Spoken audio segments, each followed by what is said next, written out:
नमस्कार, आप देख रहे हैं राजस्थान 10 बजे और आपके साथ में विजेंद्र सोलंकी। संभागवार बड़ी खबरों का सिलसिला शुरू करते हैं और सबसे पहले बात करते हैं जयपुर संभाग की। यहां की बड़ी खबर बता रहे हैं हमारे सहयोगी विकास शर्मा।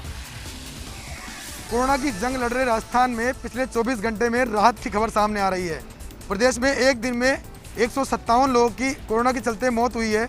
वहीं दूसरी ओर 11,597 नए केस सामने आए हैं।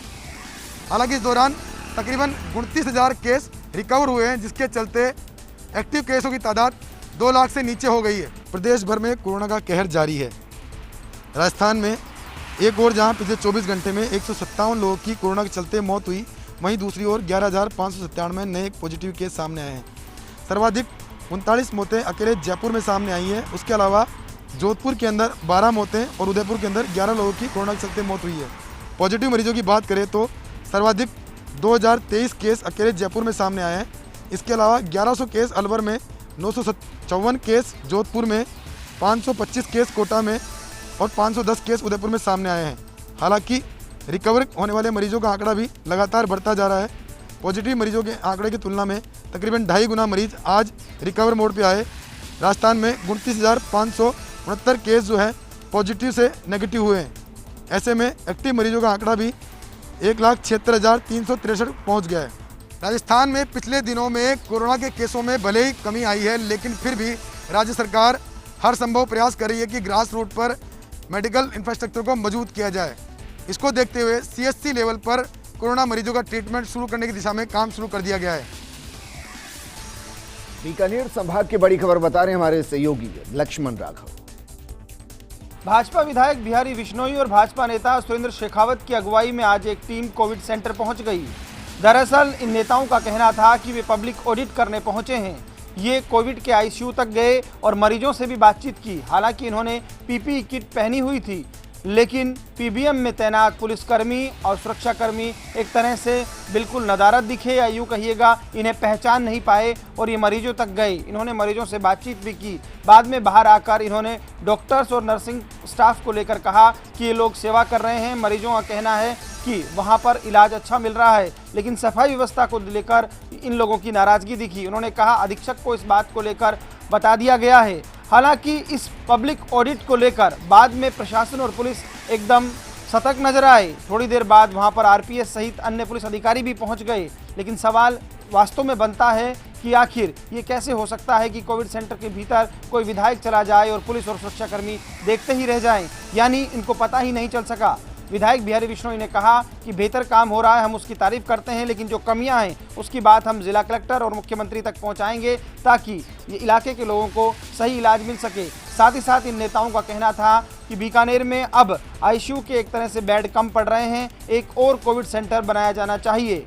तो इधर मंत्री भंवर सिंह भाटी अपने विधानसभा क्षेत्र के दौरे पर रहे। यहाँ पर उन्होंने कोविड एडवाइजरी की पालना करते हुए लोगों की समस्याएं भी सुनी, साथ ही साथ वहां पर चिकित्सीय उपकरण सहित अन्य चीज़ों की मदद भी की। तो कुल मिलाकर कहा जा सकता है कि कोविड को लेकर अब नेता सक्रिय नजर आ रहे हैं और कहीं ना कहीं कोशिश कर रहे हैं कि जनता को दिक्कत ना हो। जोधपुर संभाग की बड़ी खबर बता रहे हैं हमारे सहयोगी राजीव गौड़। बहुचर्चित यौन शोषण के आरोपी और उसके बाद सजा याफ्ता हुए आशाराम की तबीयत इन दिनों नासाज चल रही है। जोधपुर के एम्स में आसाराम का इलाज चल रहा है। जब कोविड पॉजिटिव आए तो महात्मा गांधी अस्पताल में भर्ती कराया गया था, जहां से उन्हें एम्स भेजा गया।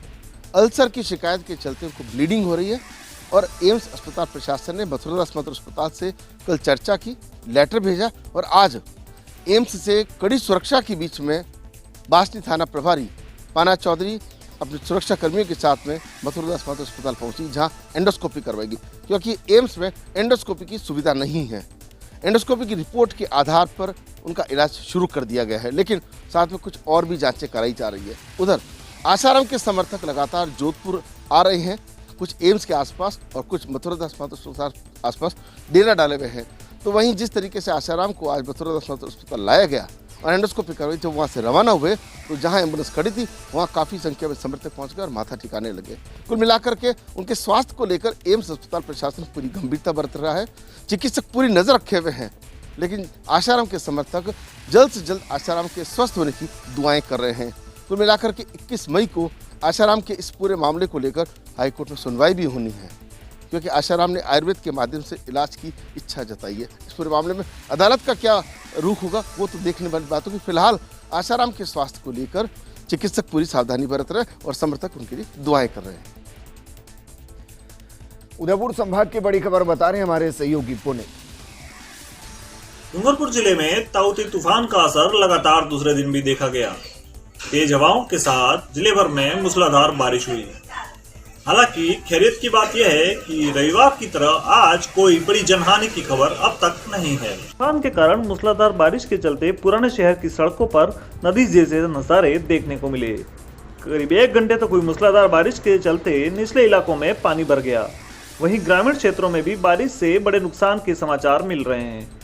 इधर तूफान के कारण मुख्य असर जिले के मंगलवार को देखने को मिलने की संभावना है, जिसे लेकर जिला प्रशासन ने व्यापक तैयारियां कर ली हैं।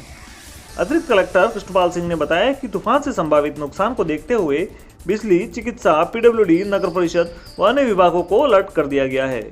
जिले में एसडीआरएफ की 2 कंपनियां तैनात की गई हैं। वहीं सभी पुलिस थानों पर स्वयंसेवक भी लगाए गए हैं। ट्रैक्टर और जेसीबी मशीनों को भी आपात स्थिति से निपटने के लिए अलर्ट मोड पर सभी थानों पर रखा गया है। ताउते तूफान अरब सागर से गुजरात के रास्ते डूंगरपुर जिले में दाखिल होगा। ऐसे में डूंगरपुर जिला पूरी तरह से रेड जोन एरिया में है। इसी कारण से जिला प्रशासन ने डूंगरपुर जिले को 22 तारीख तक पूरी तरह से अलर्ट मोड पर रहने को कहा है। बताया जा रहा है कि तमाम महकमों, पीडब्ल्यूडी, नगर परिषद, इलेक्ट्रिसिटी ऐसे सभी महकमों को अलर्ट रखा गया है तथा जिम्मेदारी से जुड़े सभी साजो सामान के साथ तैयार रहने के लिए पाबंद किया है। कोटा संभाग की बड़ी खबर बता रहे हैं हमारे सहयोगी सचिन ओझा। कोरोना महामारी के बीच अस्पतालों में मंडराया रेजिडेंट डॉक्टर्स की हड़ताल का साया। आज नॉन कोविड वार्डों में विभिन्न मांगों को लेकर 2 घंटे का किया कार्य बहिष्कार। कोरोना महामारी के दौर में एक बार फिर रेजिडेंट डॉक्टर सरकार से नाराज होकर अपनी मांगों को लेकर आंदोलित हो गए हैं। कोटा में आज से नॉन कोविड सेवाओं में 2 घंटे का कार्य बहिष्कार का फैसला रेजिडेंट डॉक्टर्स और इंटर्न डॉक्टर ने लिया है। 17 और 18 मई यानी 2 दिन तक नॉन कोविड सेवाओं का बहिष्कार डॉक्टर्स करेंगे। इसके बाद भी यदि उनकी मांगें नहीं मानी गई तो 19 मई से कोविड सेवाओं का बहिष्कार करने की भी चेतावनी दी गई है। डॉक्टर्स की मांग है कि पीजी बैच 2018 के फाइनल एग्जाम तय समय यानी मई के अंत में करवाए जाएं। इसके साथ ही 1 टाइम रिलैक्सेशन देकर सभी को प्रमोट करने की मांग भी की जा रही है। इसके अलावा 1 टाइम रिलैक्सेशन देकर सभी को प्रमोट करने की मांग की जा रही है। इसके अलावा इंटर्न डॉक्टर का स्टाइपेंड बढ़ाने और 25% कोविड सेवाओं का इंसेंटिव देने की मांग भी की जा रही है। कार्य बहिष्कार के माध्यम से आंदोलित चिकित्सकों ने राज्य सरकार को चेतावनी दी है कि 19 मई तक उनकी मांगें पूरी नहीं होती है तो वो 20 मई से अनिश्चितकालीन हड़ताल पर जा सकते हैं। अजमेर संभाग की बड़ी खबर बता रहे हैं हमारे सहयोगी कौशल जैन। कोरोना संक्रमण के साथ साथ चक्रवाती तूफान से निपटने के लिए भी की जा रही तैयारियां। अस्पतालों में ऑक्सीजन की निर्बाध सप्लाई को बनाया जा रहा पहली प्राथमिकता, तो वहीं अस्पतालों में बिजली की उपलब्धता को लेकर भी माना जा रहा चुनौती। पुलिस मित्रों का भी लिया जा रहा सहयोग। अजमेर में पुलिस ने जनता के बीच समन्वय के साथ जागरूकता और लॉकडाउन गाइडलाइंस की पालना के लिए पुलिस मित्र के जाप्ते को आम जन के बीच उतारा है। अजमेर के पुष्कर में पुलिस मित्र के रूप में महिलाओं ने भी अपना कदम आगे बढ़ाकर चुनौती के इस दौर में अपनी सहभागिता प्रदर्शित की है। 60 पुलिस मित्रों की इस खेप में 7 महिलाएं भी पुरुष के समान जिम्मेदारी निभाने के लिए आगे आई हैं। एक और बेलगाम होता कोरोना संक्रमण की चेन तोड़ने के लिए लगाए गए रेड अलर्ट लॉकडाउन में ये पुलिस मित्र लोगों के बीच जाकर जन जागरूकता का पैगाम देंगे, तो वहीं चोरी छिपे शादी ब्याह या अन्य कार्यक्रमों में एडवाइजरी का उल्लंघन करने वालों की जानकारी पुलिस को देंगे। तो दूसरी ओर प्राकृतिक आपदा और चक्रवाती तूफान के हालात में यही पुलिस के मित्र राहत और बचाव में भी अपने कर्तव्य का निर्वहन कर लोगों को सुरक्षित करेंगे। पुष्कर पुलिस थाने पर इन सभी पुलिस मित्रों ने सीओ ग्रामीण पार्थ शर्मा और थाना सर्किल इंस्पेक्टर राजेश कुमार की मौजूदगी में कर्तव्य निभाने की शपथ भी ली। साइक्लोन के संभावित खतरे को देख प्रशासन ने भी अस्पतालों में और बिजली घरों पर फोकस किया है। पुलिस मित्र के रूप में महिला शक्ति ने भी अपने फर्ज को अंजाम तक ले जाने की शपथ ली है। अब देखना यह है विपदा और आपदा के इस दौर में ये जोड़ कितना कामयाब साबित होगा। भरतपुर संभाग की बड़ी खबर बता रहे हैं हमारे सहयोगी विनोद तिवारी। शहर एवं गांव में कोरोना संक्रमण के तेजी से प्रसार को देखते हुए राज्य सरकार उपचार के पुख्ता इंतजाम सुनिश्चित कर रही है, जिसकी मॉनिटरिंग को लेकर आज जिले के प्रभारी मंत्री भजनलाल जाटव की अध्यक्षता में जिला कलेक्ट्रेट सभागार में बैठक का आयोजन किया गया। बैठक में प्रभारी मंत्री ने विधायकों द्वारा ऑक्सीजन जनरेशन प्लांट, ग्रामीण इलाकों में संक्रमण के फैलाव के नियंत्रण हेतु किए गए प्रयासों के अलावा वैक्सीनेशन के संबंध में जानकारी ली और आवश्यक दिशा निर्देश दिए। साथ ही CSC एवं PSC तक कोविड उपचार की माकूल व्यवस्था सुनिश्चित करने को लेकर भी चर्चा की।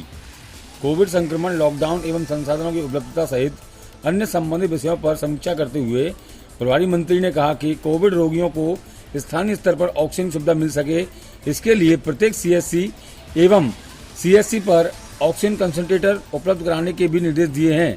प्रभारी मंत्री ने समुद्री तूफान के मद्देनजर जिले में ऑक्सीजन की आपूर्ति सुचारू रखने और बफर स्टॉक तैयार करने के निर्देश दिए। उन्होंने कहा कि तूफान के कारण अस्पतालों की बिजली आपूर्ति में व्यवधान नहीं आए। इसके अलावा अस्पतालों में विद्युत जनरेटर की वैकल्पिक व्यवस्था रखने के भी निर्देश दिए गए हैं। साथ ही आपदा प्रबंधन की टीमों को तूफान से संबंधित असर वाले क्षेत्रों में तैनात किया जाना और हर स्थिति पर नजर रखने के भी जिला कलेक्टर और SP को निर्देश दिए। प्रभारी मंत्री ने कहा कि मेरा गांव मेरी जिम्मेदारी और मेरा वार्ड मेरी जिम्मेदारी का नारा देकर लोगों में जागरूकता का आह्वान भी किया जा रहा है।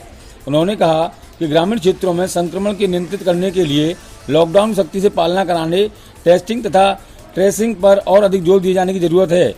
उन्होंने ऑक्सीजन सप्लाई बाधित न होने के लिए सभी स्तर पर आवश्यक तैयारी रखने के भी निर्देश दिए हैं। वहीं प्रभारी मंत्री जाटव ने कोविड वैक्सीनेशन और जिले में लॉकडाउन की पालना के अलावा बाजारों में भीड़ पर नियंत्रण को लेकर भी अधिकारियों से चर्चा की, जिस पर SP केसर सिंह शेखावत ने कोरोना काल में जिले के बेहतरीन लॉ एंड ऑर्डर को लेकर जानकारी दी।